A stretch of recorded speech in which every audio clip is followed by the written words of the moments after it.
Hi guys, கிளினிக்கலா arterial blood gas ABG எப்படி interpret பண்ணணும்னு தெரியணும். நான் கொடுக்குற ஸ்க்ரீன்ல உங்களால் இன்டர்பிரட் பண்ண முடியுதான்னு பாருங்க. ரெஸ்பிரேட்டரி அசிடோசிஸா இல்லை ஆல்கலோசிஸா, மெட்டபாலிக் அசிடோசிஸா இல்லை ஆல்கலோசிஸா, ரொம்ப கன்ஃபியூசிங்காக இருக்கும். இது எப்படி சிம்பிளா இன்டர்பிரட் பண்ணணும்னு இந்த வீடியோவில் பார்க்கலாம். இந்த மாதிரி யூஸ்ஃபுல்லான கண்டென்ட்டுக்கு மறக்காம என் பேஜை ஃபாலோ பண்ணிக்கோங்க.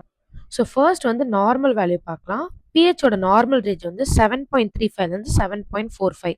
Partial pressure of carbon dioxide எப்படி ஞாபகம் வச்சுக்கலாம்னா 7.35 படிச்சோம்ல. ஸோ 35 45 35 to 45 தான் நார்மல் ரேஞ்ச். HCO3 வந்து 22லேருந்து 28. ஸோ இப்போ ரெஸ்பிரேட்டரியா இல்லை மெட்டபாலிக்கா எப்படி டிஃப்ரென்ஷியேட் பண்ணலாம்? ரோமன் ஒரு நிமோனிக் வந்து ஞாபகம் வச்சுக்கோங்க. ஸோ ரெஸ்பிரேட்டரி வந்து ஆப்போசிட், மெட்டபாலிக் வந்து ஈக்குவல். ஸோ ரெஸ்பிரேட்டரி வந்து ஆப்போசிட்னா இது வந்து ஆப்போசிட் டைரக்ஷன்ல பிஹெச்க்கு வந்து டைரக்ட் பண்ணும். ஸோ இப்போ பிஹெச் வந்து லோவா இருக்குன்னா கார்பன் டை ஆக்சைடு வந்து அதிகமாக இருக்கும். அதே பிஹெச் வந்து அதிகமாக இருந்ததுன்னா கார்பன் டை ஆக்சைடு வந்து கம்மியாக இருக்கும். அதே மாதிரி மெட்டபாலிக்னா ஈக்குவல் டைரக்ஷனில் மூவ் ஆகும். ஸோ பிஹெச் கம்மியாக இருந்தால் HCO3யும் கம்மியாக தான் இருக்கும். பிஹெச் அதிகமாக இருந்தால் HCO3யும் அதிகமாக தான் இருக்கும். ஸோ த மூவ் இந்த same direction. So first step நம்ம என்ன பண்ணணும்னா always look at the pH. First நம்ம பிஹெச் தான் பார்க்கணும். ஸோ ஆர்டிரியல் பிளட் கேஸோட இன்டர்பிரிட்டேஷனில் ஃபர்ஸ்ட் வந்து நம்ம பிஹெச் பார்க்கணும்.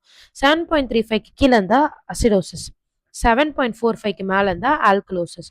ஸோ ஒரு எக்ஸாம்பிள், பிஹெச் வந்து கம்மியாக இருக்குது, CO2 வந்து அதிகமாக இருக்குன்னா, ஸோ பிஹெச் கம்மியாக இருக்கனால இது வந்து அசிடோசிஸ். அதே CO2 வந்து அதிகமாக இருக்குது, so opposite, so respiratory. Next pH வந்து அதிகமாக இருக்குது, ஸோ ஆல்கலோசிஸ். மெட்டபாலிக் HCO3னா ஸோ மெட்டபாலிக் ஆல்கலோசிஸ். ஸோ CO2னா வந்து அசிடிக், HCO3னா வந்து பேஸ். ஸோ ஃபர்ஸ்ட்ல கேட்ட இந்த ஏபிஜியோட இன்டர்பிரிட்டேஷனோட ஆன்சர் என்னன்னு கமெண்ட் பாக்ஸ்ல சொல்லுங்க. இந்த பிடிஎஃப் உங்களுக்கு வேணும்னா என் பேஜை ஃபாலோ பண்ணிட்டு கமெண்ட் லிங்க்